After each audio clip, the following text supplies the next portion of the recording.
On the 13th of May 1935, T.E. Shaw, formerly T.E. Lawrence, known as Lawrence of Arabia, was returning from Bovington village, a mile away from his cottage of Clouds Hill. 400 yards from his home, he collided with two boys on bicycles riding in the same direction. He then slid along the rough road, ending his journey against a tree. He died 6 days later on the morning of the 19th of May as a result of his injuries. His inquest followed on the morning of the 21st, delivering the verdict of died accidentally from injuries received. That same afternoon, his funeral was held. And that would be the end of Lawrence's story were it not for one key fact: a black car.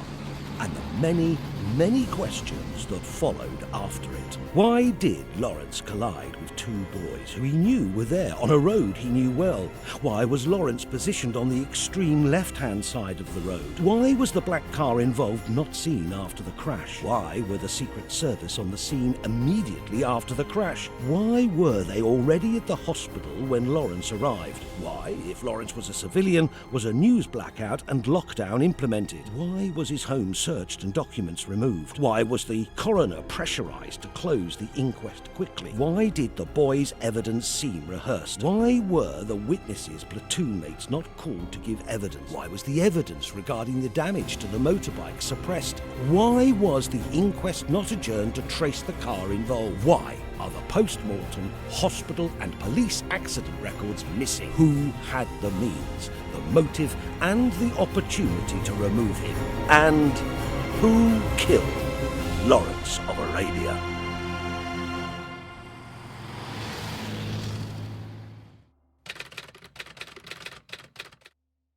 Thomas Edward Lawrence was a scholar, military strategist, spy and author, best known for his activities in the Middle East during World War I. In 1914, Lawrence became a lieutenant in Cairo.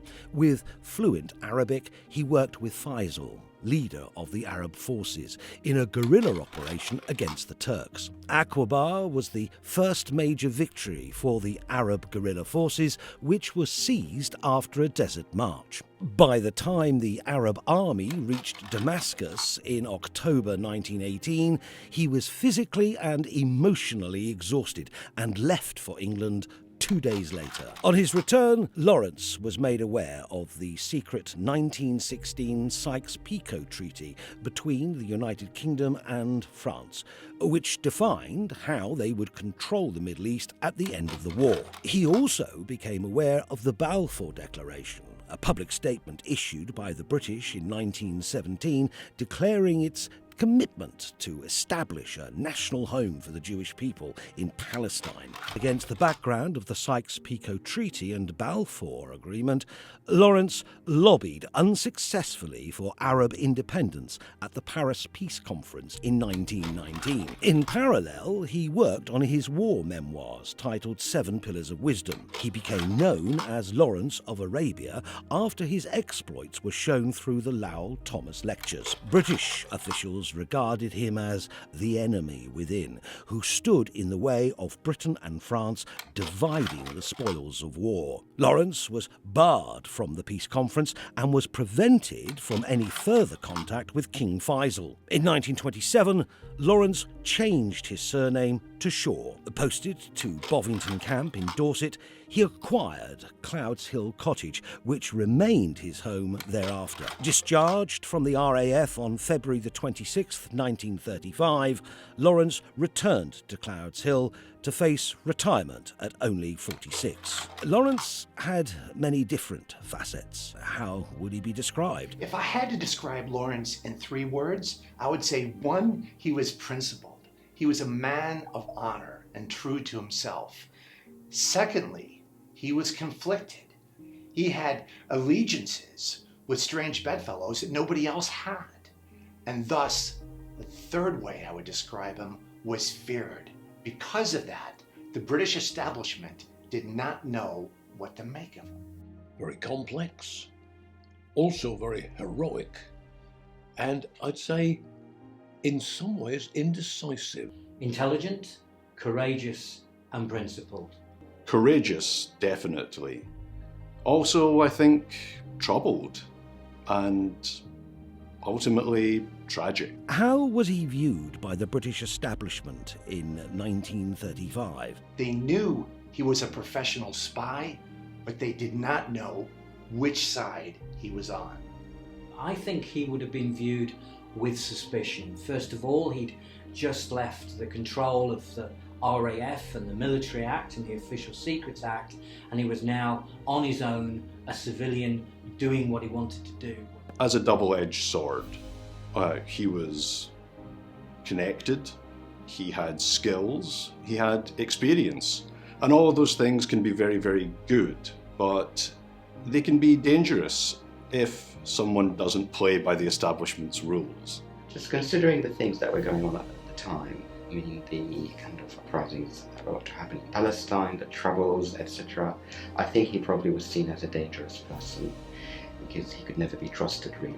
How was he viewed by the public and the press in 1935? Well, the press were fascinated by him. The public too, in the sense that his war activity sort of mirrored the Rudolph Valentino movie activity. His star may have faded a little bit. He'd been out of the sort of prominence of the early 1920s for a while, but still well known, well respected, well regarded.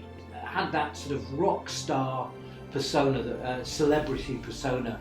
He was adored by the general public, who regarded him as a hero. The general profile of him was a hero, but a mysterious hero. David Lean's 1962 film Lawrence of Arabia did for Lawrence what Shakespeare had done for Henry V. However, the crash scene is very wrong. We see Lawrence riding at speed, coming suddenly face to face with the boys on their bikes, but on the wrong side of the road.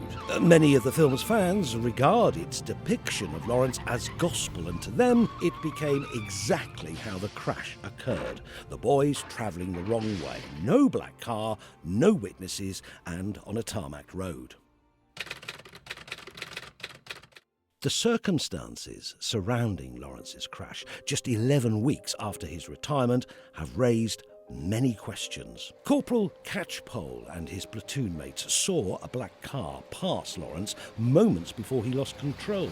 However, the boys denied that they had seen any vehicle. Who was the driver of the black car, and why was the car never traced? Why did it not stop and the driver never came forward? Why was it not seen in Bovington after the crash? Why did the coroner open the inquest by directing the jury as to the accidental death verdict? Was the coroner under pressure to close the case? Why were the boys' testimonies at the inquest seemingly rehearsed? Why was the inquest not adjourned to trace the black car? Why were Catchpole's platoon mates not called to give evidence? Why would Lawrence have collided, trying to avoid the two boys, who he knew were there on a road that he knew very well? Why was he on the extreme left-hand side of the road? Why was George Bruff's evidence about the damage to the bike found on the handlebars and petrol tank suppressed? How were the secret intelligence services on the crash scene and at the hospital when Lawrence arrived? Why did they take over, implementing a lockdown of the press and hospital? Why was Clouds Hill searched, and what documents were removed? Where are the post-mortem hospital and police records? Why might Lawrence be removed, and who had the means, the motive, and the opportunity to remove him? On the 26th of February 1935, Lawrence retired from the RAF and cycled from Bridlington to Clouds Hill. Almost 11 weeks later, he was dead. Lawrence was rebuilding bridges with the Arabs, where an uprising in Palestine against the British and Jewish settlement was fermenting. He began to rebuild closer relationships with his friends, including Henry Williamson, who had built bridges with Oswald Mosley, and the British Union of Fascists, who had contacts with Hitler. Lawrence began to plan the publication of his book, The Mint, about squaddy life in the RAF. He was also reaching out to old friends, including Winston Churchill and Lady Astor, about a future role in the intelligence intelligence services. Lawrence was unpredictable and was under surveillance by the Secret Service. The establishment feared where Lawrence might channel his considerable energies. There's little doubt that after Lawrence's departure from the RAF in March 1935, when he's a free man, that he would still have been under surveillance. His bedfellows, his connections, the people he had alliances with, ran very deep and counter to what the British establishment was seeking for themselves. So he caused them a great deal of worry, and thus he certainly would have been under surveillance. He was relatively young and still some sense of a need to atone. Is there a reason for thinking he might have been under observation by British intelligence? Yes, I think so, because he was in communication with Henry Williamson, who was, if not a member of the British Union of Fascists, a supporter of the British Union of Fascists, and British intelligence must already have been concerned about the BUF because of the way in which relationships with Germany were deteriorating, and the last thing you would have wanted would have been somebody as high profile as Lawrence associating himself with the BUF.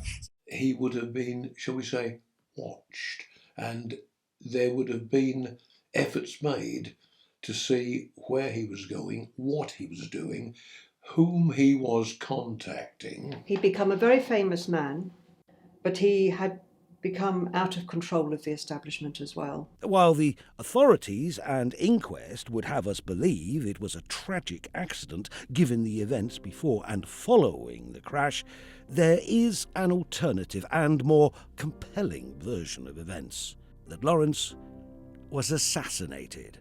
But who would have the motive to mount such an operation? Why would Lawrence have been removed? On the 13th of May 1935, Lawrence sent a telegram to writer Henry Williamson, agreeing to meet for lunch the next day.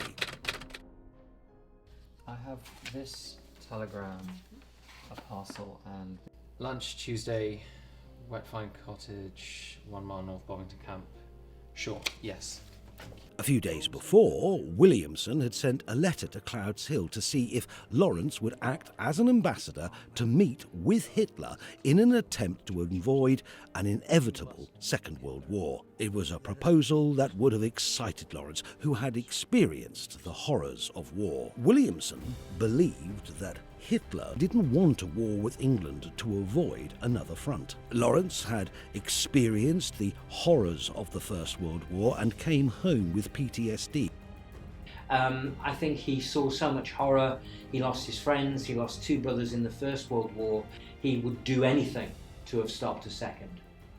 He seemed to me to be suffering from PTSD, and that after what he'd been through, it's hardly surprising. I think most normal people would. I do think he had PTSD, although it hadn't been invented then.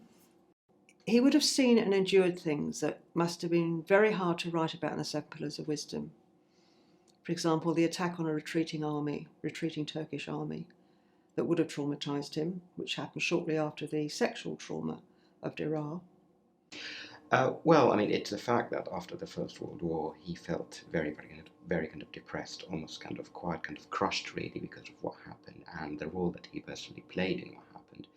There's memoirs from his mother, for example, saying that he would sit in a room and stare on hours on an end, just staring into the void. Hitler had strong connections to Oswald Mosley's Black Shirts. Unbeknownst to Lawrence, Williamson and Mosley, the British Secret Service had deeply penetrated the British Union of Fascists and were monitoring it. The idea of Lawrence meeting Hitler is not as far-fetched as it sounds. In the early days of Hitler's chancellorship, it was not unusual for the Führer to meet delegations from abroad. In 1935, Lawrence was a national hero. A meeting with Hitler would have been highly embarrassing to the British establishment.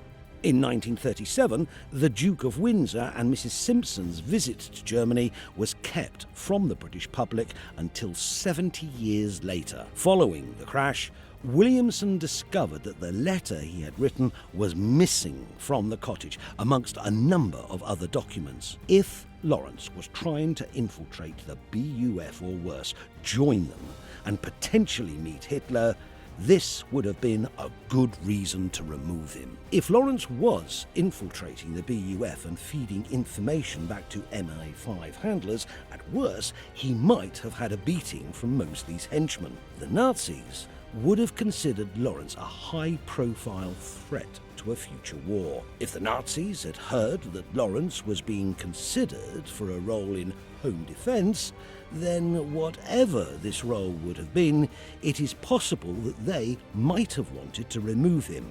However, if Lawrence were to meet Hitler, this would have been valuable propaganda for the Nazis, and unlikely that Lawrence was really considered a threat.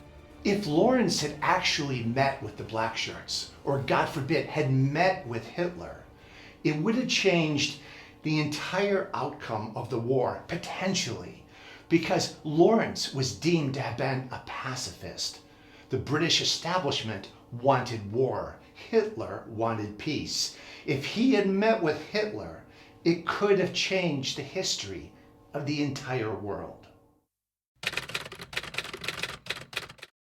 Lawrence's connections with Arabia in the First World War and as part of the Arab delegation during the Paris and Cairo peace conferences are well known. Lawrence blamed the Middle East's instability on the British government, stating the Arabs had exchanged one unloved imperial government for another, and that the British regime had a worse reputation than its Ottoman predecessor. The motive for the Arabs to kill Lawrence was simple. Following World War I, he had deceived them regarding the Sykes-Picot Agreement, thereby destroying their pursuit of Arab independence. However, Lawrence felt as deceived as the Arabs had been. To salvage the situation, he worked hard to reach a suitable settlement for his Arab friends at the Paris and Cairo peace conference. His friend Faisal had become king of Iraq. Iraqi oil was now in the control of the British. Squadrons of the Royal Air Force were stationed permanently in Faisal's territory, while Iraqi oil flowed steadily. Faisal had also been struggling with the growing number of Jewish settlers in Palestine and the growing discontent this had caused amongst Arabs. In July 1933, Faisal went to London, where he expressed his alarm at the current situation resulting from the Arab-Jewish conflict and the increased Jewish immigration to Palestine, and stated it must be limited. He had left London by air for his annual general medical checkup in Bern, Switzerland. A few days later, Faisal complained of stomach pains and died suddenly. With no post-mortem examination, suspicions arose as to the real cause of death. But if we think about it, we've got King Faisal dying in 1933, shortly after his visit to London. Then Lawrence, also again dying in very mysterious circumstances in 1935. Then shortly after that, you've got Azzeddin Qassam, who was killed by the British in 1935.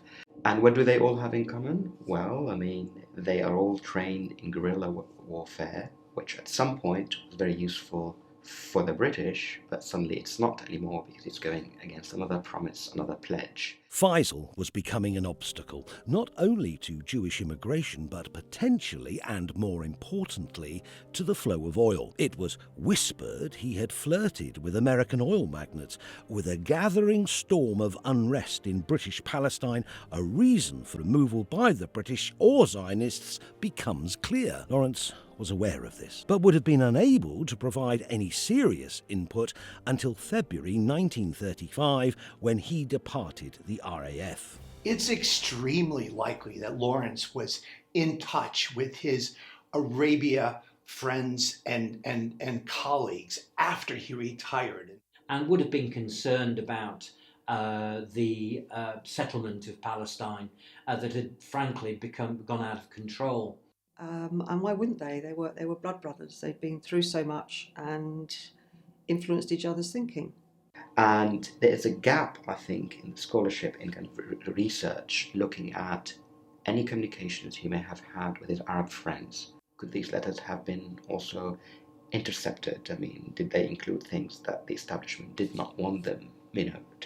So I think it is a very interesting area of research, and we certainly need to look into that. He had been communicating with Faisal's son, with Amir Abdullah of Transjordan and King Abdulaziz ibn Saud of Saudi Arabia, offering his support to an Arab uprising.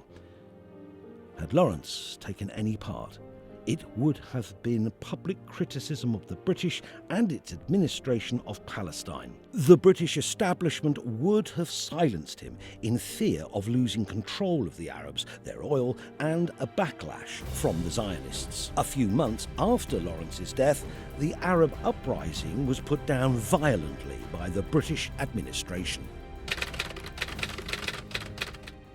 The Zionists also had a motive to remove Lawrence, as they feared he would support Arab leaders in an uprising against the British administration of Palestine. Such a move would have made him a target for the British, with the Zionists benefiting from the action, allowing Jewish immigration to continue. Indeed, Henry Williamson believed that Lawrence's death was the result of a Zionist plot. Certainly the Zionists and the pro-Israelis of other types would have been very unhappy about Lawrence's involvement with the Arabs. And I think if there was a suspicion that he was going to help any Arab uprising, which would occur in the year after his death in 1936, then yes, I think that would have been shut down.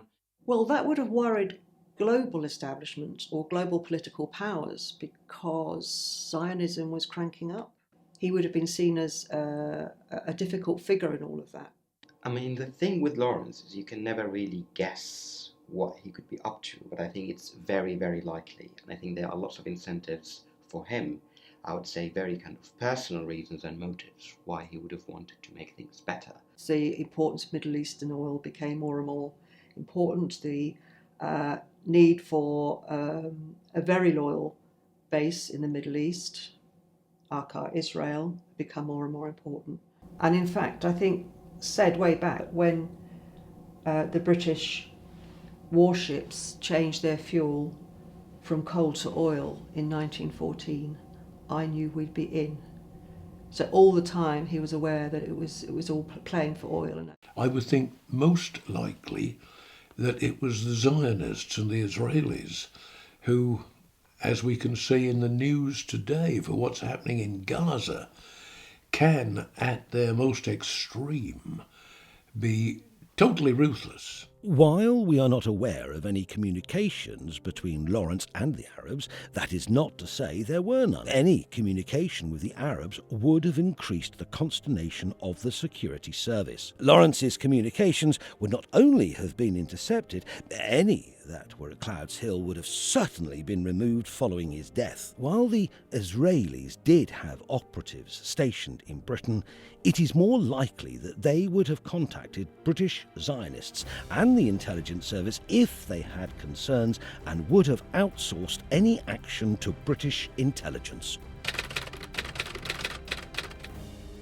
The Mint is a book written by Lawrence but published 20 years after his death in 1955. It describes his time in the Royal Air Force as an ordinary aircraftsman. The book is notable for its sharp observations, its gritty content, and the insight it gives into the rough life of an RAF recruit. In 1935, he was planning to print the book on a press at Clouds Hill. A limited edition was published in the United States in 1936 under Lawrence's pseudonym. Following a discussion between the British Foreign Office and the Library of Congress, it was agreed to suppress the publication by making only 10 copies of these available for sale at a prohibitive price of $500,000 each. The Mint's publication would have revealed the harsh treatment of recruits by the officer class. Publication in 1935 would have disturbed the British Armed Forces, as its content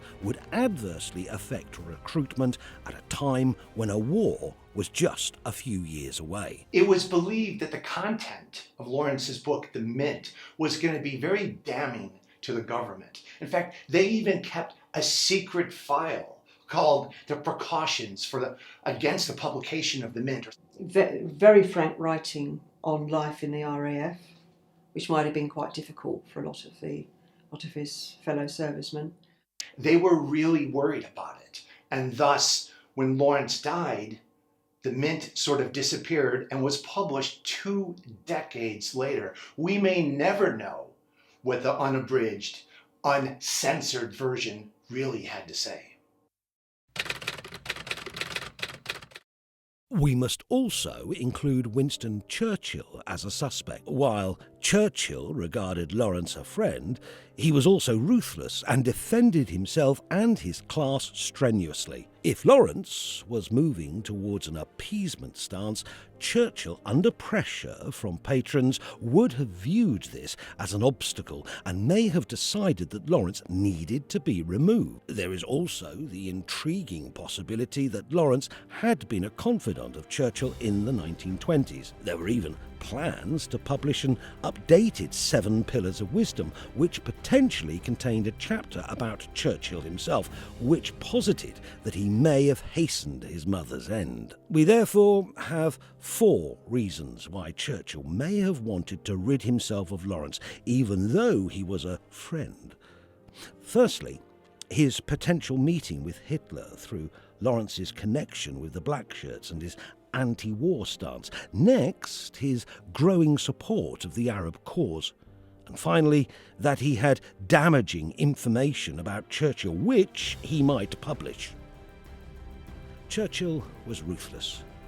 He was a man resigned to cause the loss of life of many if it protected his position or his class.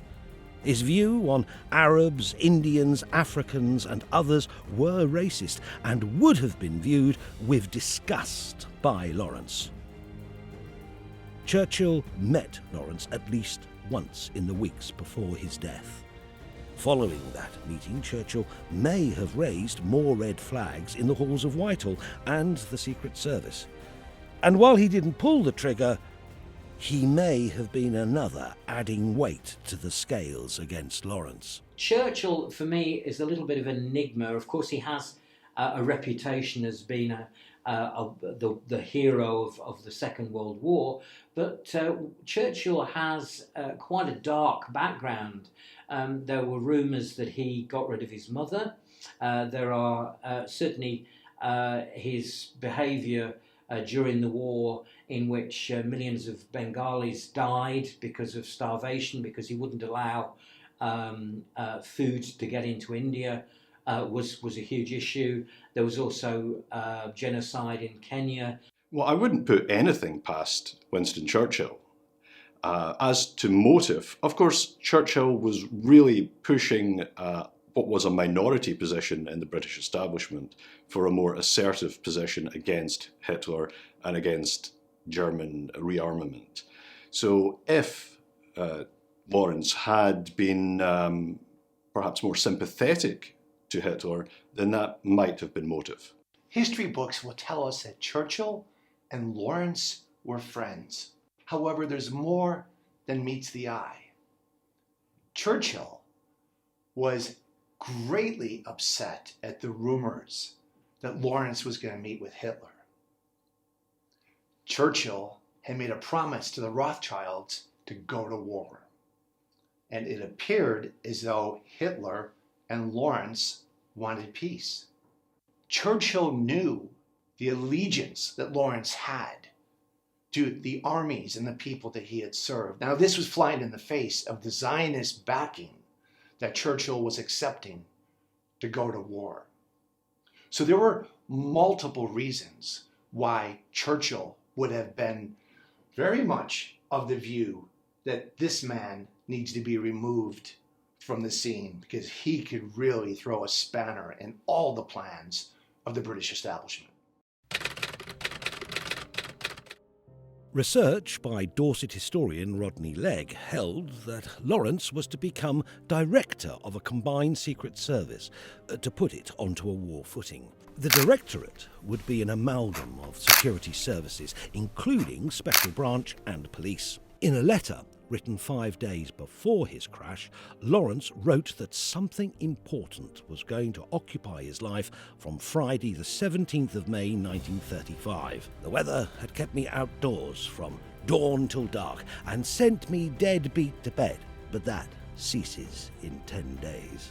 Colonel Meinertzagen's Middle East diary confirms that in May 1935, Lawrence led a review panel to restructure the intelligence services.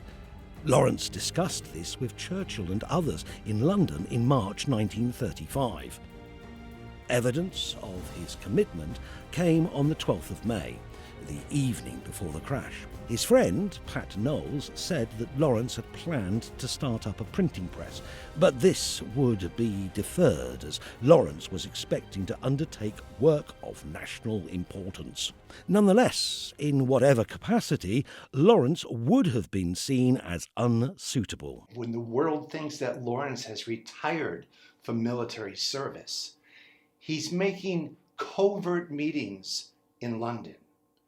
And that's very suspicious. So either he's still a member of the British intelligence services, or is about to become, perhaps, as the rumor had it, the leader of the intelligence services under Churchill. So what that meant was the coordination of all the intelligence services. In that case, Vernon Kell, who was the head of MI5, would have been subservient to Lawrence, and that would not have been accepted by Kell. Major General Vernon Kell, a founder and head of the intelligence services since 1909, would have considered him a threat. Lawrence would become his superior, and Maxwell Knight, the head of operations, would have raised red flags about his fascist and Arab connections and rumours of his sexuality. Vernon Kell founded MI5 in 1909. By 1935, Kell had built the organisation with limited resources to a considerable network, including surveillance of communist and fascist groups and persons of interest, which included Lawrence. He was extraordinarily powerful as a thinker. He was also capable of being unscrupulous when necessary. Maxwell Knight was the organisation's director of intelligence, compiling dossiers on its enemies. This information was then passed on to Vernon Kell. By the mid-30s, the British government had begun to doubt the competence of the leadership of intelligence services, and Churchill was especially critical. They were substantiated rumours that Lawrence, having left military service, would apply his talents to home defence. Firstly, this could have been to coordinate the gathering of military intelligence in preparation for war. Kell would have become a subordinate of Lawrence, who had skeletons of a potential sexual nature in his closet, which was unacceptable to Kell. Secondly, there was the possibility that Lawrence was supporting the Arabs in readiness for an Arab uprising. The pressure on the British from the Zionists would have been heightened.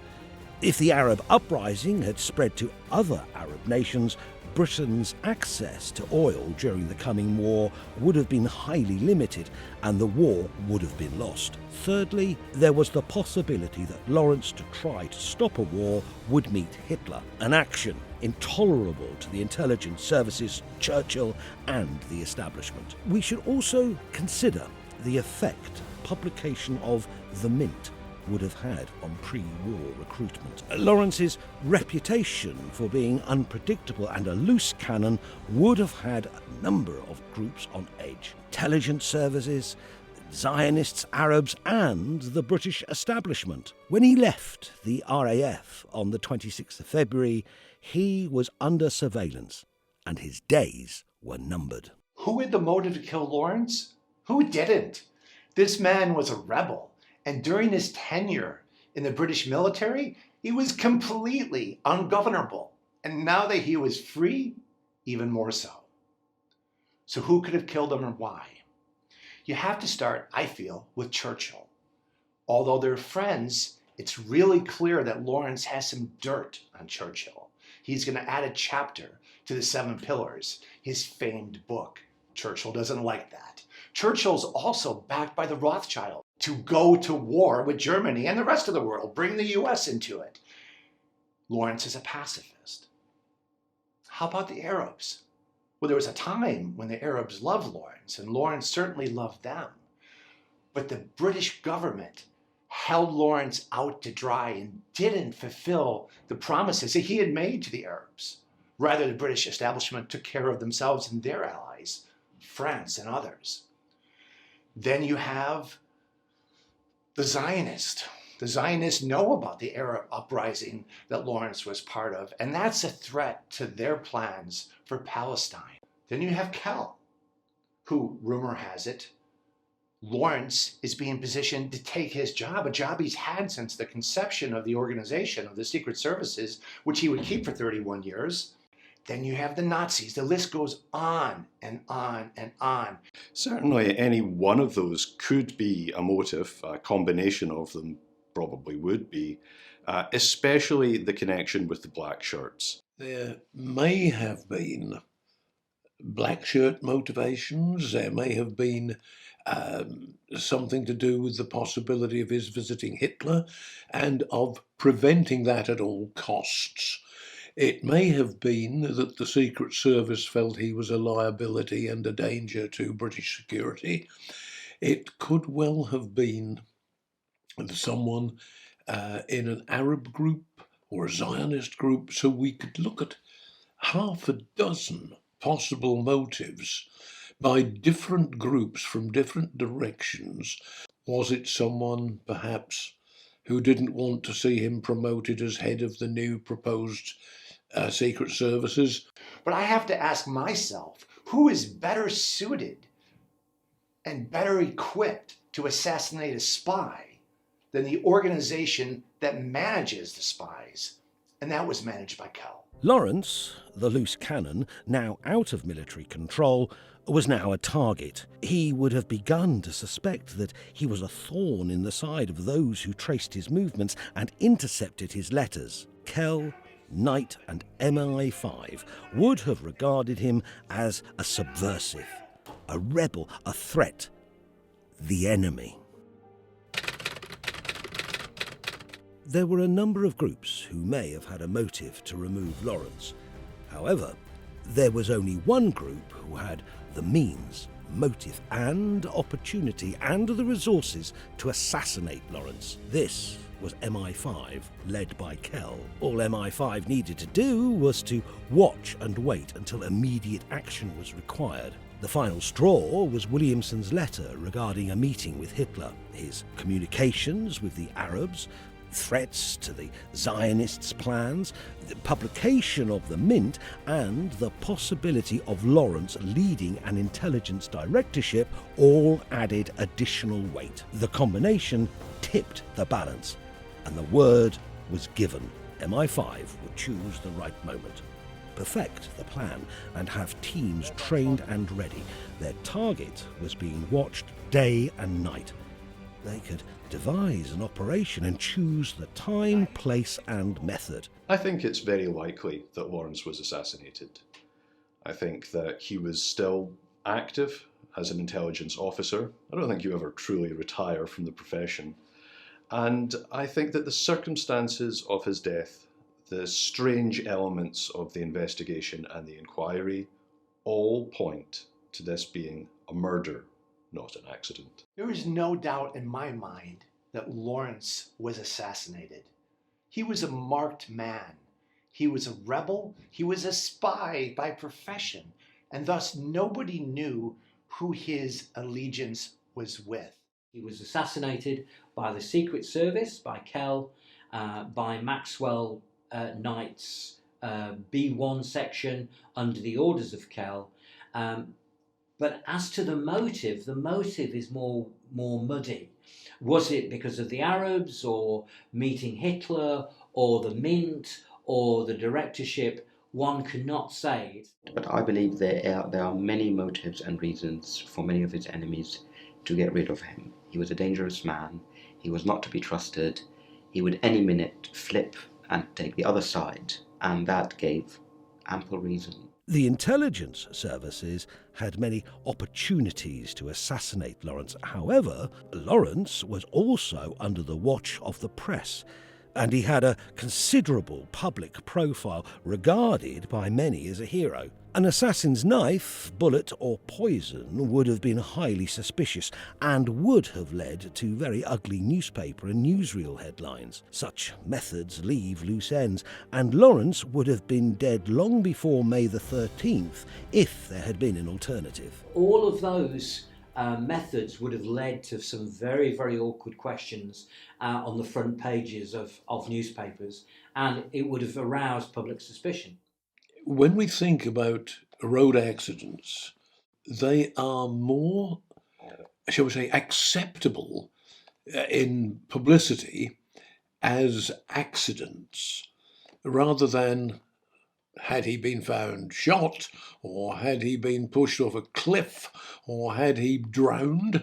The motorcycle accident has more chance of being accepted by those who hear about it as being an accident.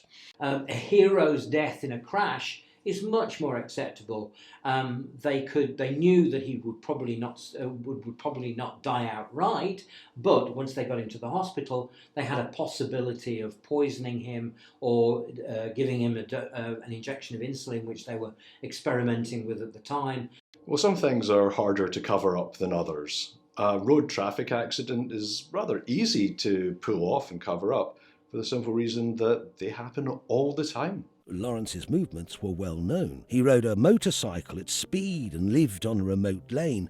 An accident would be credible and would be seen as a tragic end of a hero. It would be easy to give Lawrence a glancing blow at speed with a motor vehicle sending the motorbike out of control, leading to fatal injuries to a rider not wearing a helmet. The number of motorcyclists who, before helmets became compulsory, were killed, it's a head injury that kills you. Even if Lawrence survived, he could be guarded and his death hastened if there was any possible chance of survival. You've been looking at the evidence regarding the motorbike. Yeah, it's really interesting. You know, Lawrence was an incredibly experienced motorcyclist. He knew the boys were on the road ahead of him that day, and without a vehicle, he'd have swerved to avoid the boys and overtaken around them without any trouble at all, as long as there's nothing in his path.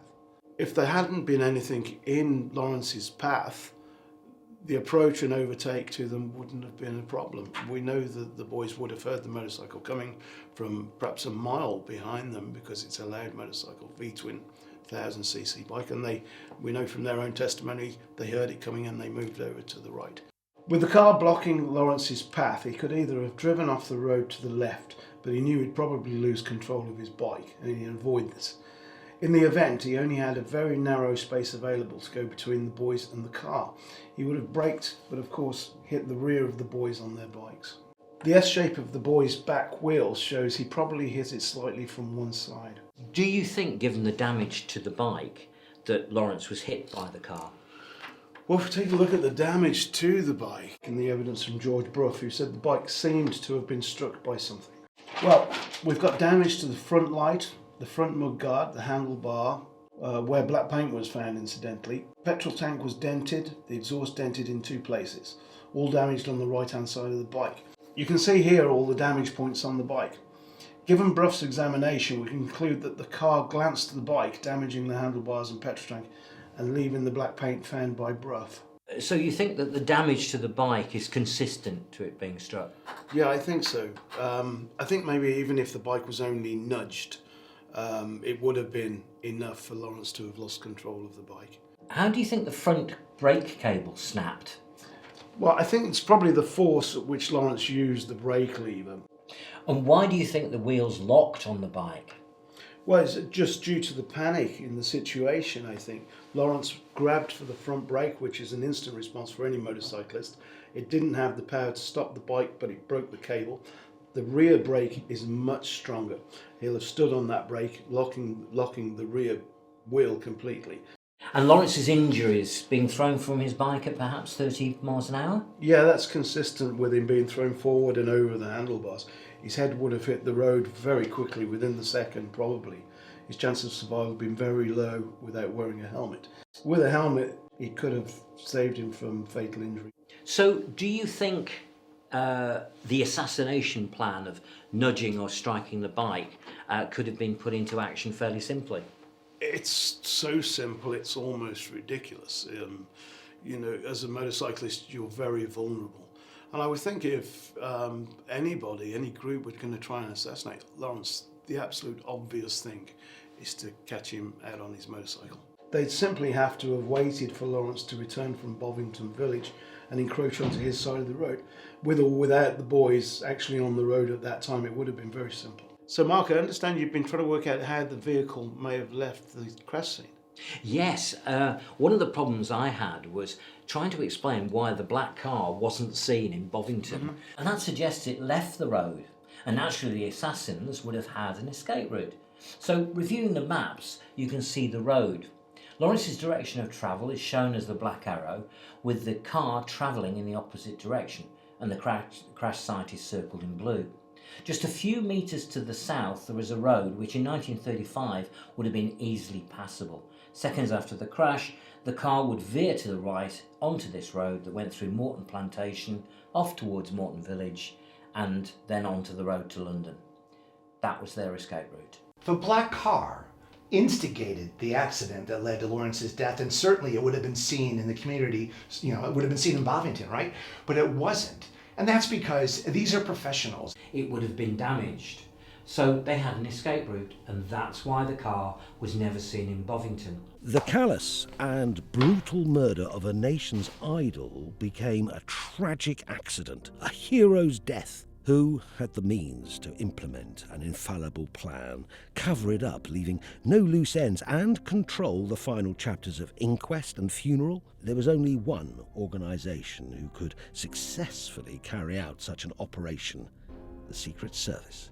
Monday the 13th of May 1935. It's a fine day and Lawrence had already planned to visit the post office in Bovington. He has a parcel of books to send to a friend and a telegram for the writer Henry Williamson in reply to a letter Williamson had sent 3 days earlier. The letter went missing from Clouds Hill following the crash, taken along with other documents. Williamson stated it said, "The new age must begin. Europe was ready for peace. You are the natural leader of that age in England. I'll call in anyway on Tuesday, probably around 1 to 2 p.m. At 11 o'clock, Lawrence mounted his Brough Superior motorbike and rode to Bovington, a little over a mile away. He parked, took his parcel of books from the saddlebag and crossed the road to the post office. He wrote out the telegram to Williamson at 11:25. Williamson, Shallowford, Filey. Lunch. Tuesday. Wet. Fine. Cottage, 1 mile north. Bovington Camp, Shore. He then went to Dodge and Company Butchers and brought pork chops for Albert Hargraves, the butcher's boy, and his friend Frank Fletcher to deliver on the same road Lawrence would take. Lawrence undertook other errands, talked with soldiers at the camp and then walked back to the Red Garage, mounted his Brough Superior and rode off at about 11:30. Fletcher and Hargraves were already on the road ahead and were cycling abreast, with the wind carrying the sound of the Brough towards the boys, who moved into single file. Corporal Ernest Catchpole had been working all morning at the camping ground. Catchpole was standing by the fence of the army camp, smoking a cigarette, talking to 2 soldiers from his platoon. As Lawrence approached in 3rd gear, he would have been travelling at around 40 miles an hour. Lawrence changed down to 2nd gear to pass the boys safely. Catchpole could hear the sound of a motorcycle approaching from Bovington Camp at the same time as the sound of a car coming from the opposite direction. The car, a private black 4-seater saloon, passed him at speed, travelling in the opposite direction to Lawrence and the boys. Moments later, Lawrence swerved out of control. The damage on Lawrence's motorbike is absolutely consistent with a bike that was struck in a collision. Now, this is plain to see for anyone with eyes, but when you have the manufacturer of the bike look at it, you can see that there's severe damage to the petrol tank, the right handlebar, both of which have black paint stains, and a dozen other impact marks on the bike. I would have thought that from damage that I have seen personally on my bike and on other bikes. Something definitely hit that bike. Lawrence must have seen Hargraves, swerved to go round him, but it was too late, and Lawrence's front wheel hit Hargraves' rear wheel. Lawrence pulled suddenly on the front brake and it snapped. Braking on the older bikes, like the first ones I rode back in the 50s, it was not good. That you can so easily snap a brake cable. Lawrence was then catapulted over the handlebars. Half a second later, his helmetless head smashed against the road surface about 5 yards in front of the bike. He slid before coming to a stop where his head struck the tree. The Brough continued, spinning northwards down the road, stopping a few feet beyond Lawrence. Hargraves was knocked unconscious, while Fletcher fell off where he could see Lawrence leaning against a tree. Catchpole ran across the heath to the scene to tend to Lawrence. Moments later, an army lorry took Hargraves and Lawrence to Bovington Military Hospital. Captain Charles Allen received Lawrence and Hargraves at Bovington Camp Hospital at about 11:45. Intelligence officers were already at the hospital suggesting a premeditated plan and guarded the unconscious Lawrence. Catchpole, every soldier on the camp and civilians connected with the crash were ordered not to talk about it. Lawrence, fatally injured, now fought a desperate fight for life for the next 6 days. Lawrence was x-rayed, which revealed multiple skull fractures and a severely lacerated brain. Everybody at the hospital had been given orders not to say anything about the crash. The site was guarded by military police and the hospital was instructed not to give any information. Personnel were ordered not to talk to the press for fear of breaching the Official Secrets Act. A military officer issued the false statement that there had been no witnesses to the accident. Lawrence was guarded by 2 Secret Service agents, one sitting by his bed and the other in a cot outside the door, while the nurses were ignorant of their patient. Reporters trying to gain entry to the hospital were told to leave as they were trespassing on War Department property. All military personnel, soldiers, wives, police constables were ordered not to say anything about the accident. All news came through the War Office. The boys, Fletcher and Hargraves, were interrogated a number of times following the crash. Lawrence's cottage was searched by the Secret Service. Letters and documents were removed, including the unpublished The Mint and Henry Williamson's letter that Lawrence had replied to with his final telegram. When the Secret Service came to Clouds Hill right after the accident, they would have taken a number of documents. For a start, there was the uncensored The Mint. Now, this is a story about life in the RAF. They would have taken a letter from Henry Williamson. So this is very incriminating. And this is one of the last things that Lawrence did, was respond to this letter with a telegram saying, yes, I think I'd like to meet with you and talk with you about your idea of my meeting Hitler. So all those documents and more were taken by the Secret Service. From the 14th to the 19th of May, Lawrence lingered in a coma. But just after 8:30 on Sunday, the 19th of May, his pulse stopped. Captain Allen entered the waiting room where friends and others were gathered and said, "It's all over now."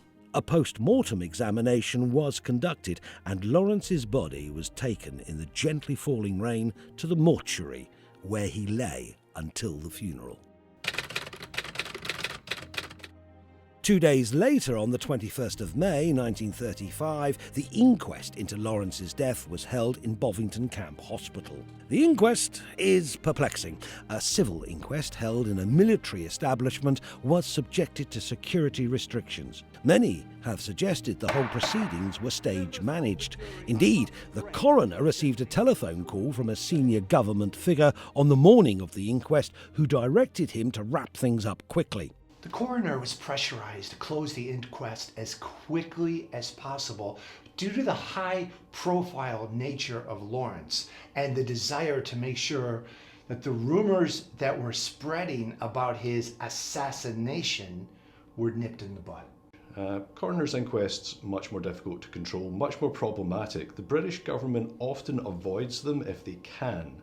If they can't, then pressure might be applied. It would seem to me that somebody, if I use government in inverted commas, somebody with very great power of organisation and control, somewhere in Whitehall, wanted the inquest and the subsequent funeral all done, disposed of, out of the way.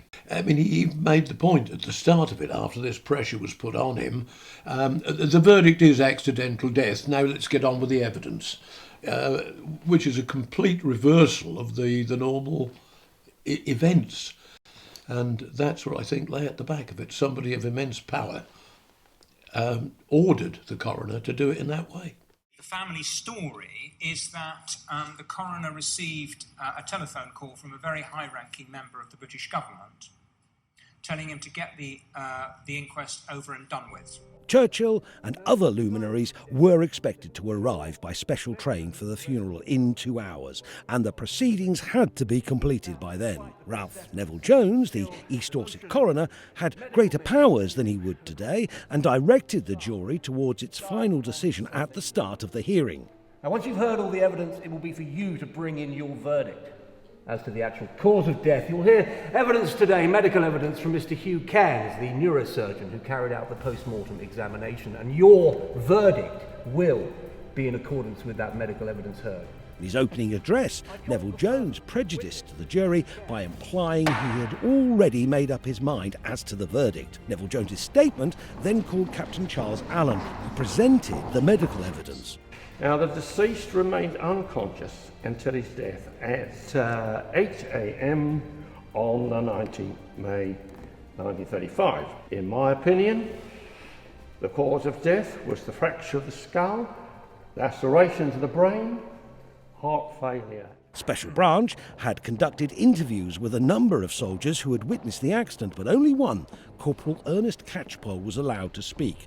I'm Corporal 7581979 Ernest Catchpole, stationed at Tidworth. At about 11:20 a.m.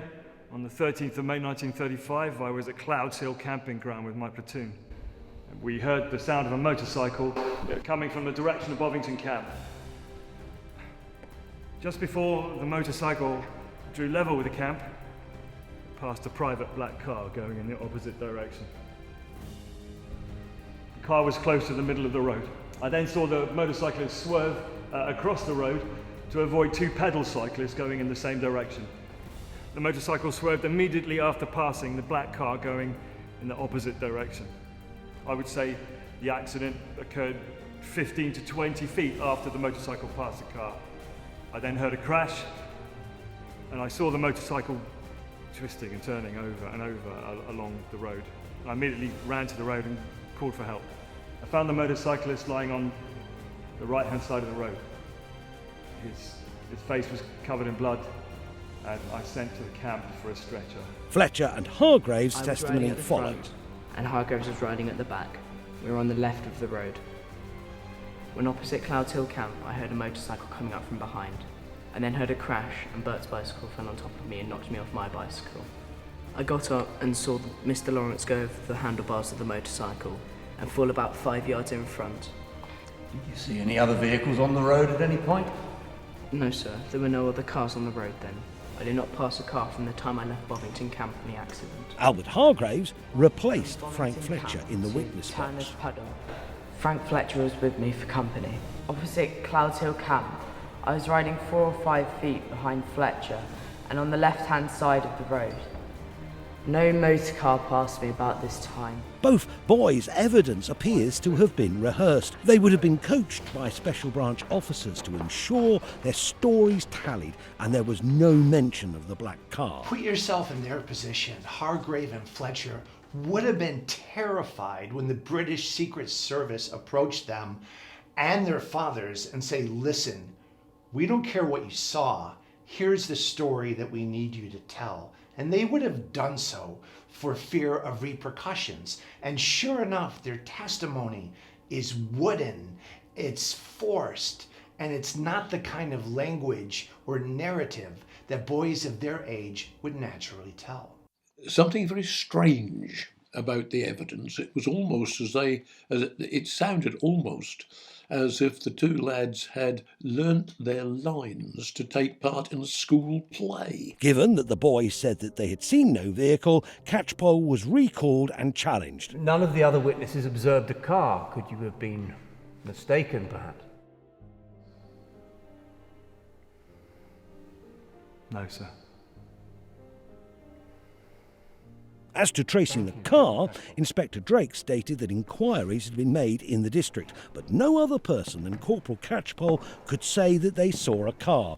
We then have to ask, why was Catchpole's platoon mates not asked to present evidence? That is highly suspicious. There's no reason at all why that should be the case. That really is very suspicious and very, very irregular. There's no legal justification for having one person act as the spokesman for a group of potential witnesses. And normally at a coroner's inquest, if there was a piece of evidence like that would need to be investigated properly before the inquest could conclude. You would have as many witnesses as you could, especially if there was some form of accidental death. But even with all the publicity that the crash generated, the driver never came forward and it was never traced. Neville Jones presented a statement by George Bruff, who had examined the bike, but was confined, confirming it was mechanically statement sound. here from the manufacturer, Mr. George Bruff. On examination, no obvious mechanical fault was apparent. 50 years later, Bruff stated that he found black paint on the right handlebar and petrol tank, and that the motorcycle had been struck by something black on the right-hand side. He also stated that the vehicle it had struck would have chafed along the side. However, Bruff's expert evidence was suppressed. This alone would indicate that there was more to the crash than the authorities would admit. A conspiracy. Another interesting aspect of the inquest is the fact that Bruff's evidence as to the damage to the bike was never presented. That did not come out until 50 years after the inquest. Again, that's extremely suspicious. Key expert witnesses on technical matters would normally be welcomed in any open inquiry. Bruff's evidence regarding the damage to the motorbike wasn't presented other than the motorbike was functioning as designed because it implicates that Lawrence was in a collision, and not just any collision, a collision with a black car because the paints come off on the petrol tank. The paints come off on Lawrence's handlebar, and that would be consistent with Catchpole's story and would change the whole complexion of the investigation. The only conflicting evidence is that with regards to the black car. Now, I don't think the car had anything to do with the accident. However, the fact that Corporal Catchpole there is certain that he saw it, there were no other witnesses to it, and the boys are adamant they did not see it.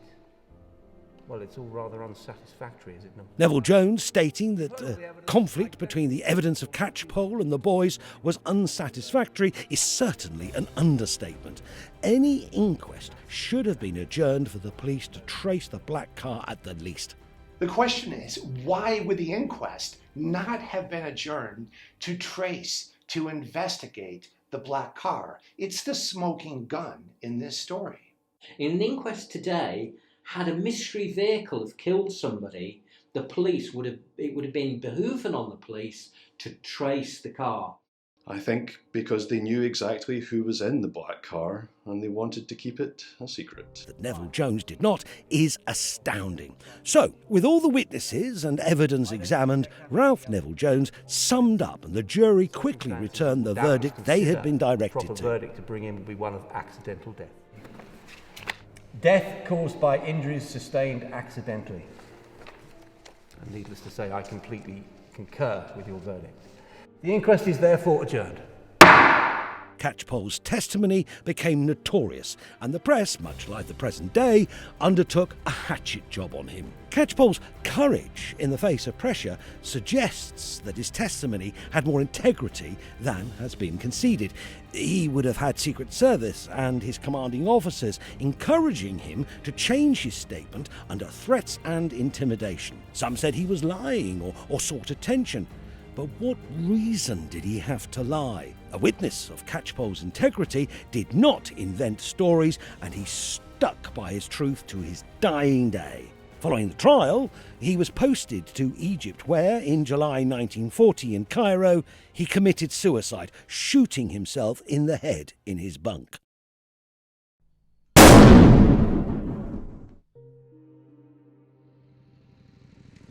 One element never considered is the evidence of Lawrence as an experienced motorcyclist. He knew his bike and this road very well. Given that Lawrence was riding downhill towards the two cyclists, he would have seen them 500 yards away and would not have ridden into the back of them unless, of course, there was something which he needed to avoid. He would also have seen the black car approaching. We know with the motorbike in second gear he had changed down, slowing to negotiate the cyclists and oncoming vehicle on the left-hand side of the road. This positioning can only be for one reason: oncoming traffic. With no oncoming vehicle, Lawrence would have been able to give the bicycles a wide berth. Lawrence's action would indicate there was an oncoming vehicle and explain why he was on the left-hand edge of the road rather than the centre of the lane. There would have been perhaps 3 feet of room between him and the vehicle. Interference with the motorcycle would have been easy through a glancing blow which would have struck the handlebar and petrol tank, as Brough stated. The inquest left a plethora of unanswered questions. It ignored Corporal Catchpole's testimony. It didn't press the boys outside their prepared testimony. It made no effort to seek the car. It didn't allow George Brough to give evidence to the damage of Lawrence's motorcycle and did not fully explain Lawrence's actions. Any of these questions should have forced an adjournment in an inquest heard today. But with pressure on the coroner and a private train on its way from London, there was an imperative to wrap up the case. It followed the death so quickly that it's very unusual, and somebody somewhere, somebody with immense power politically, was telling, just wanted the whole thing out of the way and was laying down the orders both to the coroner and to the church authorities who conducted the funeral. On the 21st of May at 1 p.m, a few hours after the inquest, a special train arrived carrying the elite from London.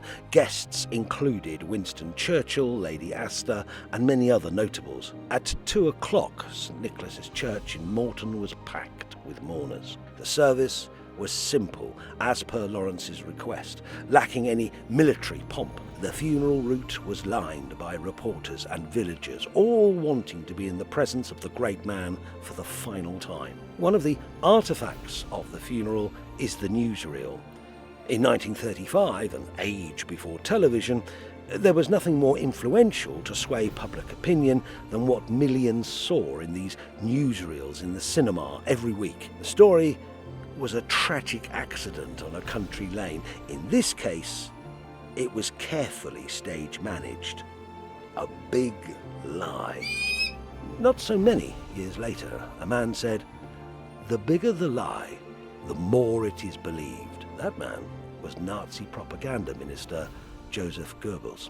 There are therefore 4 potential scenarios for Lawrence's crash: an accident, suicide, survival or assassination. Using the evidence of each scenario, a scientific approach called risk analysis can be applied to rate likelihood. Risk analysis is the process of identifying potential issues. Here we're using it to assess probability. What is the probability of a particular scenario in Lawrence's crash? We will then apply 3 standard analytics: means, motive and opportunity. Each score 1, 2 or 3 respectively. What you will see is that the higher the score, the greater the likelihood that the scenario is the correct one. Next, we have available evidence and historical context. Again, The higher the score, the more evidence was found to support the scenario and be the more likely in its historical context. Here we analyse what was happening historically with the benefit of clear hindsight. Finally, we have the probability of the scenario, how probable the scenario is. Simplicity of explanation, is the scenario simple in its operation? And finally, past history, have those involved got previous experience of carrying out the scenario? We then multiply each rating together to create a final score. Based on the score, we can rate the likelihood of each scenario. As you can see, suicide and survival are both rated as highly unlikely. These can be disregarded. For example, we know Lawrence was talking about his future the night before the crash.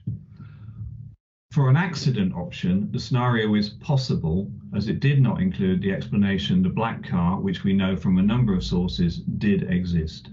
For the assassination options, we can see the theory that the black shirts, Nazis, Arabs or Zionists were involved is also highly unlikely, due to an absence of means, motive or opportunity. Churchill's involvement is more likely, but there's not enough evidence to support the facts. It is possible, but not high enough to be probable. What we can see here, by far the most likely probable option, deduced through this analysis, is assassination by Kell, an MI5. Lawrence's involvement with the black shirts or the Arabs or publication of the Mint would have made things worse. Leading the directorship would have tipped the balance. Having left the army as an agitator and a civilian, he would have caused great consternation amongst the establishment. Action against him was inevitable, and the Secret Service would have executed it. Lawrence would have been under surveillance from the day he left the RAF in February 1935. From that day, he was no longer under the control of the military and would grow to be a potential embarrassment. MI5 would have a plan to assassinate Lawrence. We'll call it Operation Sirocco. Once a red line was crossed, a decision is made to terminate Lawrence and greenlight the operation. The order would have come from Captain Maxwell Knight, confirmed and directed by Kell. Maxwell Knight's unit would wait for the time and place. They would have been watching Lawrence and known his movements. They know that he visits Bovington on a regular basis, using a mile-long stretch of quiet, narrow, gritted road, barely more than a rough forest track. Letters have been intercepted which show that Lawrence was now a serious threat to national security. The trigger would have been Williamson's letter on the 10th of May suggesting a meeting with Hitler. The operation is green-lit for Monday the 13th of May. At about 10:30 in the morning, 2 units are in place. One team is in Bovington and another, the kill team, is close to Clouds Hill, parked in a gateway. At approximately 11 a.m, Lawrence leaves Clouds Hill for the last time and rides the 5-minute journey to Bovington. The kill team signal the Bovington team that Lawrence is on his way. He is an easy target on a remote, narrow road where they can use their car to push him off the road. Lawrence arrives in Bovington and runs errands, visiting the post office where he sends a telegram confirming the meeting to Williamson. After visiting the butchers, Hargraves and Fletcher set off immediately to deliver his order. Lawrence then talks to soldiers at the petrol station.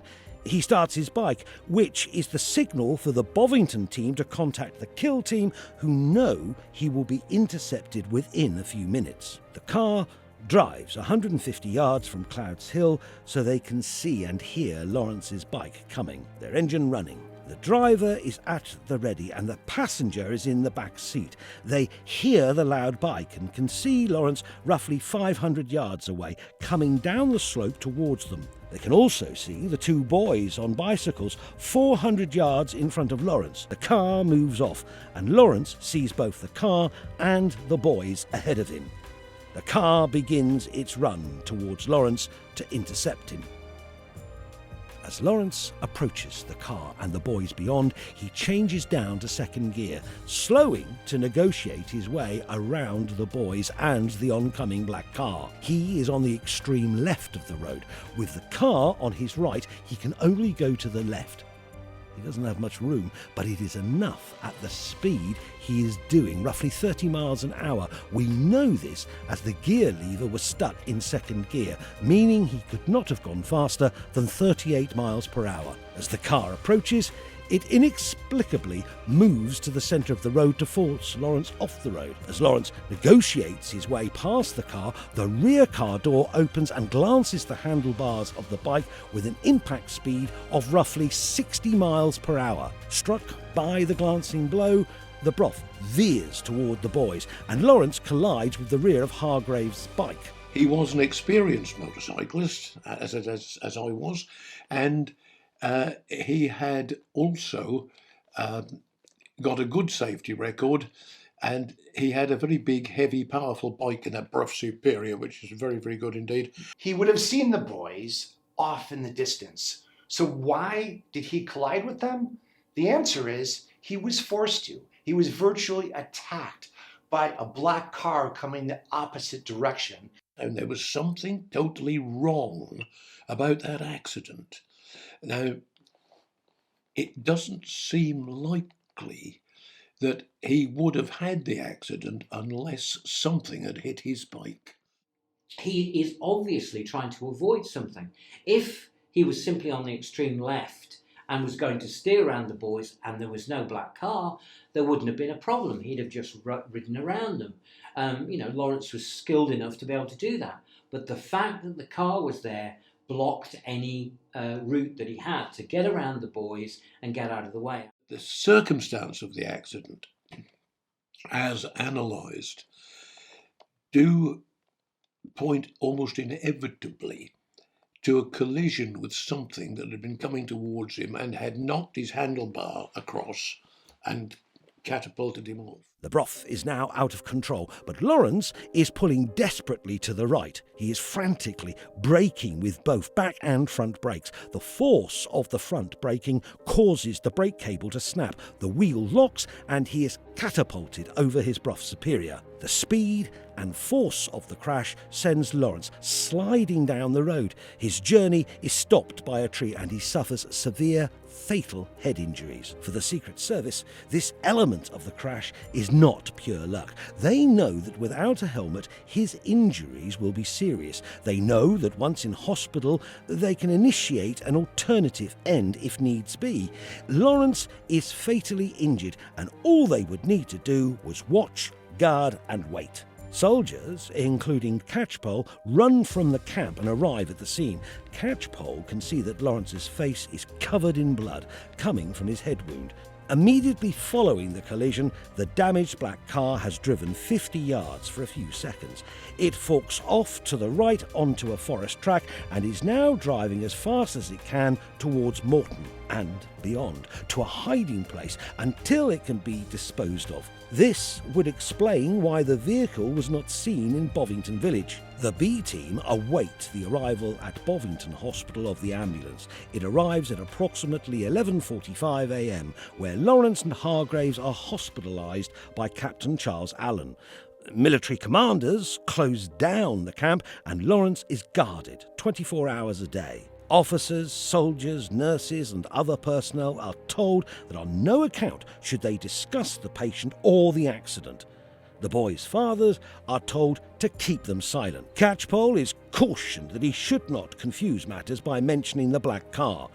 During the following week, the security presence in the camp is unprecedented. Intelligence officers arrive at Clouds Hill, where they carefully search the cottage for any sensitive documents and remove them from Clouds Hill. These will include Williamson's letters, the so-called Churchill chapter, drafts of the Mint, Air Ministry documents, papers about any future role in Home Defence and the intelligence services. Lawrence's condition is stable but serious. He is never left alone. Doctors continue to stabilise his condition, but it is quickly understood he only has a slim chance of survival. MI5 ensures his chances are zero. At approximately 8:30 a.m. on Sunday the 19th of May, Lawrence dies, and his body is carried to the camp chapel with an inquest and funeral planned just 2 days later. The two boys were coached in their stories. Catchpole and his platoon mates Witnesses to the crash are questioned, and Catchpole is the only soldier allowed to give evidence at the inquest. Pressure is exerted on him regarding the black car, but he is resolute. George Bruff inspects the motorcycle and finds black paint on the handlebars and petrol tank, indicating the bike had been struck by something. He was told he can only testify as to the condition of the motorbike. Early on the morning of Tuesday the 21st of May, the East Dorset coroner, Ralph Neville Jones, is contacted by a senior member of the government and told that the case should be closed with a verdict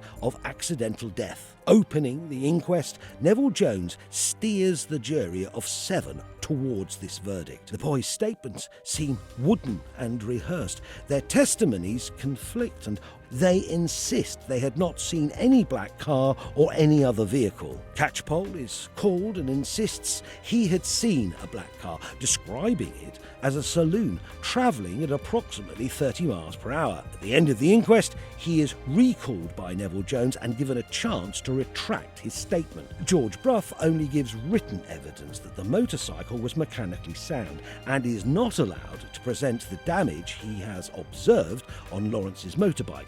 Lawrence's own skill and his road actions are not examined. Neville Jones describes the conflict between Catchpole and the boys' evidence of the black car as unsatisfactory. And the boys are adamant they did not see it. Well, it's all rather unsatisfactory, is it not? But makes no effort to adjourn the inquest to seek the driver. After a little over an hour, the jury deliver their verdict of accidental death. Death caused by injuries sustained accidentally. And the inquest is closed. Lawrence's funeral is scheduled for 2 o'clock that same afternoon. The plan the Secret Service implemented was premeditated. I may have been born at night, but not last night. If you're wondering if the Secret Service was involved, then all you have to do is look at the evidence. For a start, what had Lawrence done that very morning? He had sent a telegram confirming his intention to meet with somebody who wanted him to meet with Hitler. That was 20 minutes before the alleged crash. Second of all, after the crash, the Secret Service are waiting for him at the hospital. Forget the fact that there was a black car cited by Catchpole and his colleagues and reported originally by Fletcher, although he later changed his story. There's also the report from the motorcycle manufacturer, the bike that Lawrence was riding, who noticed that there was damage to the petrol tank and the right handlebar and many other parts of the bike. However, those had black paint. Anytime you see what the Americans would call a full court press with the media, the military, the intelligence, all coordinating with each other, that indicates something's up. You have a media lockdown. You have a lockdown on the hospital. You have a lockdown on the crash site. You have a lockdown on every individual who was a witness to the scene. At the inquest, it's led by somebody who prejudices the jury before they even hear the evidence. And the evidence given by Hargrave and Fletcher is wooden. 2 frightened boys saying what they were told to say. The whole thing stinks of a cover-up. The letter that Lawrence responded to in his telegram to Williamson about a meeting and then a potential meeting with Hitler was the trigger. It's very likely that the Secret Service was involved just because of who T.E. Lawrence was, where he was living, what he might have been up to, and also looking at the circumstances of the investigation, some of the peculiarities of that. They all point to Secret Service involvement. The very fact that they were on the crash scene within minutes and were at the hospital waiting for him, to me, rings bells. This is very suspicious. And that the black car was never traced because the Secret Service knew if it was traced, we'd have to start asking questions. You've got a D notice going out to the press to stop normal media reporting. You have elements of the investigation that seem to be covered up, in particular the black car and the scrape on the bike. You have conflicting evidence, and the whole thing is just sped along in a very controlled way. And that all indicates there's some level of secret, covert state involvement. Yeah, I think that was right. I think that's what happened. I mean, why wouldn't they? The aftermath of the crash, the close down of the hospital, the fact the Secret Service were there, the inquest, the funeral, all of those things were managed. They were controlled, and they were controlled because of the message. The Secret Service and the British government needed to get the same message out, which was Lawrence had died in an accident. We shouldn't assume that there's any sense of fair play or decency or, it's all cricket.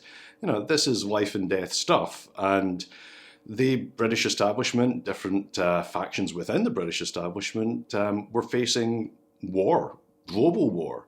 So in that context, the life or death of one man would have been measured against what they would regard as the greater good. So I don't see any reason why they wouldn't take him out. Alex Younger, former chief of MI6, once said, "There is a mantra that surrounds Secret Service that reads, 'Our successes are private, our failures are public.' Lawrence's assassination was a Secret Service success, which attempts to remain private." Assassinations are carried out because of fear of change. For example, JFK, Mahatma Gandhi, Benazir Bhutto. There are many other potential deaths which have remained a mystery, including Robin Cook, Dr. David Kelly, Patrice Lumumba, UN Secretary General Dag Hammarskjöld, and Princess Diana. Princess Diana's death has all the elements of an assassination.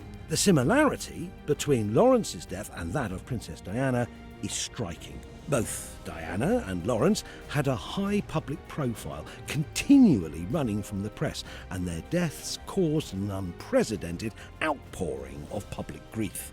And both were killed in a recognised assassination technique, a motor accident. There are far more unexplained deaths than the general public know about. A great many people suddenly cease to be, and for no apparent reason. We can now re-examine our original questions. Lawrence collided with the boys even though he knew they were there, because he was forced from the road by the black car driven by Secret Service agents. And once one admits the existence of the black car, then one must admit there was a conspiracy to murder Lawrence. Lawrence was positioned on the extreme left-hand side of the road to avoid the car. Had the car not been there, he could have navigated around the two boys. The black car was not seen in Bovington because it left the road 50 metres after the crash, using its pre-planned escape route. The Secret Service were on the scene at Bovington Hospital when Lawrence arrived, as the operation was pre-planned. Not only minutes after the crash, but before Lawrence makes it to the hospital, they're there. How can that be? Well, the answer must be that they are the ones who were involved in instigating the crash that led to his death. A news blackout and lockdown were implemented because the operation was controlled by Secret Service to manage the media. Despite the fact that Lawrence is not a member of the military anymore, there needs to be a lockdown. A lockdown on the media, a lockdown on the hospital, a lockdown on the crash site, a lockdown on all the eyewitnesses to make sure that even in that day and age, 1935, there's no social media. It's only the government word, and the government needs to make sure they tell the story they want to tell. This is textbook covert operations behaviour. Clouds Hill was searched. Sensitive documents were removed, including communications with Williamson and those between Lawrence and the Arabs, plus drafts of the Mint and the so-called Churchill chapter. The inquest was stage managed. The coroner was pressurised to close the inquest quickly, delivering a verdict of accidental death and to ensure Lawrence's funeral was held and his story closed. no adjournment or effort was made to trace the car or its driver. The case would not have been closed in today's coroner's courts. The boys' evidence had been carefully rehearsed to ensure there was no mention of the black car and that they delivered the same evidence. Catchpole's platoon mates were not called to give evidence, such that Catchpole was the only witness at the inquest to confirm the presence of the black car. Bruff's evidence regarding the damage to the motorbike was not presented, as it would have confirmed the bike had been struck. The damage to the bike dovetails with witness evidence. Lawrence's behaviour as a motorcyclist was not examined. Had the car not been present, he would have been able to steer around the boys. The road was gritted track, narrow and unforgiving in a skid, and its condition did nothing to aid any evasive manoeuvres by Lawrence. In such conditions, a sudden swerve would be fatal to a cyclist without a helmet. Following the crash, events were stage managed by the Secret Service. Despite extensive searches, the post-mortem, hospital and police records are missing, unsurprising, to reduce the information available. Normally, bureaucracies are very, very good at record keeping. It's basically what government does. So when things go missing, that has to be a massive red flag, and we ought to be suspicious. These documents went missing because Lawrence was a beloved public hero. It was very fortunate for the British establishment that there was no social media at the time. The government controls the story the public wants to hear. And such a man would have been more than capable in 1935 of passing orders to leading police officers and to the coroner's office and so on, and say, we require the following paperwork to be handed in to X's office now. In order to control the message, you have to remove police records, you have to remove hospital records. I have to believe that somewhere there's evidence, there's records that were kept of the original interview with the boys, Hargrave and Fletcher, with the hospital records, with the police records from the crash, evidence of the black car, evidence of the motorbike and the damage that was done to it. Somewhere this is kept. The motive to remove Lawrence was driven by the timing of him leaving the RAF and being out of military control. The crash occurred just 11 weeks after his departure. Lawrence was removed because of a potential meeting with Hitler, his communications with the Arabs threatening the Zionists' plans, publication of the Mint, and the possibility of him becoming leader of an intelligence directorship. Any of these would have been a threat.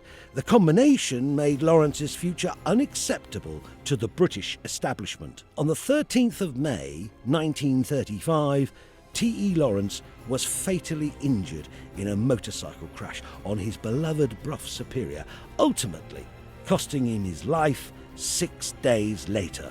His death was an assassination by the only group who had the means, motive and opportunity to commit the assassination, the Secret Service, directed by Maxwell Knight on the orders of Vernon Kell. In the 21st century, we are more aware than ever of the sordid goings-on of the government and its intelligence services, and such assassinations around the globe are a daily occurrence. Litvinenko, Khashoggi, Franco, Kelly, the list is endless. In 1935, Secret Service activities were more covert. The idea that the state would assassinate a public figure and to lie to its citizens were unthinkable. Nowadays, we are wiser and more cynical. We know our leaders lie to us habitually. By May 1940, Churchill had become leader and had to take radical steps after the first 9 months of the war. The first was the restructuring of the intelligence services, which had been planned with Lawrence in 1935. Within days of becoming Prime Minister, he had removed Kell. Lawrence's murder was potentially the United Kingdom's first 20th century state-sponsored assassination by its Secret Service, a premeditated operation carried out in plain sight, undertaken by agents of the government for the people, to protect its interests of its allies and the establishment. It was a perfect plan. A military operation perfectly executed, wrapped up neatly and quickly with no loose ends. Only the Secret Service had the power, experience and resources to do it. Even after all the evidence, some would still dismiss this as a conspiracy theory. Challenging orthodox history is inevitably met by cries of conspiracy theory, an expression used to discredit an opinion so that it need not be examined closely and to demean the credibility of the speaker. But history is a continuing dialogue between the present and the past. There is no single eternal and immutable truth about past events and their meaning. So, was Lawrence murdered? It's for you to decide. In light of current events, Lawrence is still very relevant. I mean, looking at the region now, looking what's happening there, I think you'd be quite shocked and just, I think if you could change time, you probably wouldn't go back and be part of that, knowing what it ended up to be. I think he would be unsurprised, but heartbroken. This was someone with a real profound, indeed spiritual connection to the region and its people. And I think he would see the suffering there, and he would see Britain's fingerprints all over it. And I think Lawrence felt so betrayed, he would look back now and just have his head in his hands. He would have predicted what has happened now, a century later. It was all for oil, and the slaughter is completely unjustified. Be appalled. But I think had he lived, he would have done something to stop this. I can't see the invasion of Iraq or the current Mark II Nakba happening had Lawrence lived to make more influence on the world. I have to believe that he would have said, if you listened to me, if you did what I was trying to do with the people I was working with and relationships and allegiances I was forging, we wouldn't have these problems today. You've made a right mess of it, is what he would say. In March 1921, at the Cairo conference, Lawrence said that the influence of a just policy, Arab opposition to Zionism would have decreased if it had not entirely disappeared. Lawrence was devastated when he found out Britain would not keep the promises he had made for independence in Arabia. More than a century later, Lawrence's just policy eludes the world, and we see the result every day on our TV screens.